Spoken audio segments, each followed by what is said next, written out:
आज के case studies के इस लेक्चर में बात होगी, अगर पति मेंटेनेंस के केस को पहले डिसाइड करवाता है तो इससे पति को क्या क्या फायदे मिल सकते हैं।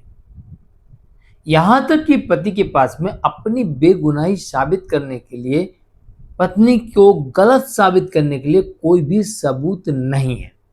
इसके बावजूद भी पत्नी के द्वारा किए गए मेंटेनेंस के केस को फटाफट डिसाइड करवा के पति को क्या क्या फायदे मिल सकते हैं, आज इसके बारे में डिटेल में बात करेंगे। और मेंटेनेंस का केस पति को क्यों जल्दी डिसाइड करवाना चाहिए ये भी आपको बताएंगे। जय जिनेंद्र, मुकेश जैन। वीडियो को लाइक और शेयर कर दीजिए और इस तरह के जजमेंट्स का पैकेज पाने के लिए जिसमें लगभग आपको 200 जजमेंट्स मिलते हैं निश्चित जानकारी के लिए, दिए गए नंबर पर आप हमें संपर्क कर सकते हैं। चलिए शुरुआत करते हैं। दरअसल मेंटेनेंस के मामले में पत्नी को बड़ी जल्दी होती है कि उसे मेंटेनेंस मिल जाए, और कई केसेस में देखा भी गया कि पत्नी को इंटरिम तय हो जाता है और उसके बाद सालों साल केस चलते रहते हैं। तो सबसे पहले पति को यहाँ पर फायदा उठाना चाहिए कि उसके केस में इंटरिम ना लगे और उसे सालों साल मेंटेनेंस के केस में सफर ना करना पड़े।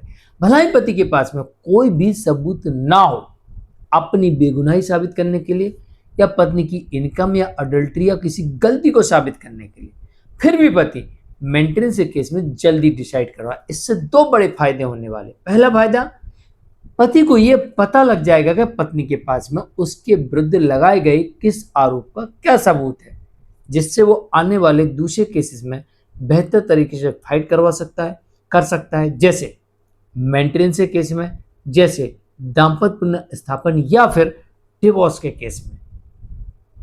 दहेज उत्पीड़न के मामले में एफआईआर को रद्द करवाने के लिए ये मेंटेनेंस का केस अहम भूमिका अदा कर सकता है,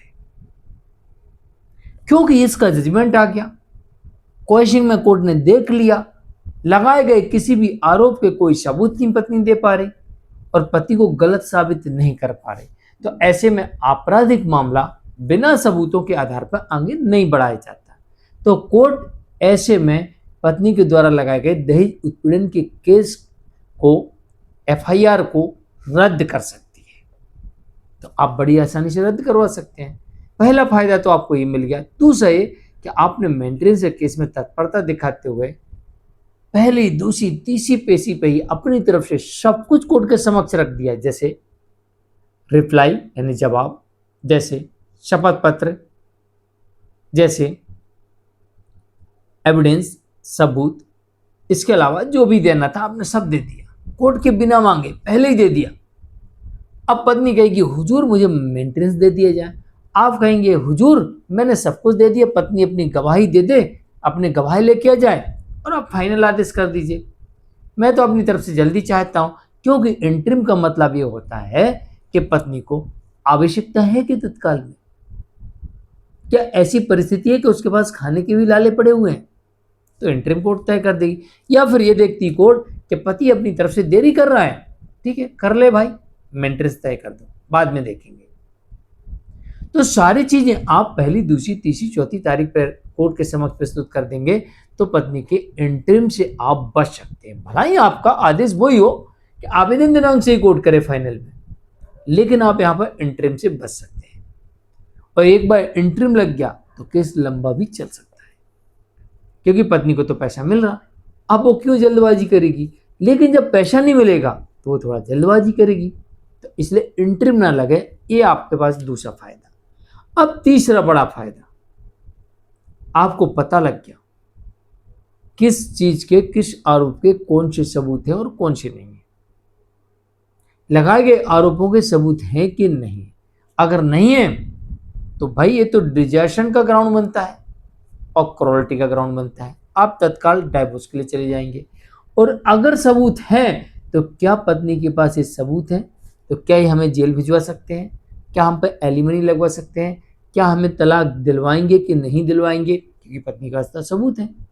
क्या हमको राइट टू रेसिडेंस देना पड़ेगा कि नहीं देना पड़ेगा, यानी कि सारा का सारा केस का आईना साफ हो जाएगा। तो ये आपको फायदे मिलते हैं। और अगर आप मेंटेनेंस के केस में डिले करोगे तो ये सब आपके विरुद्ध जा सकते हैं और आपको नुकसान भी उठाना पड़ सकता है।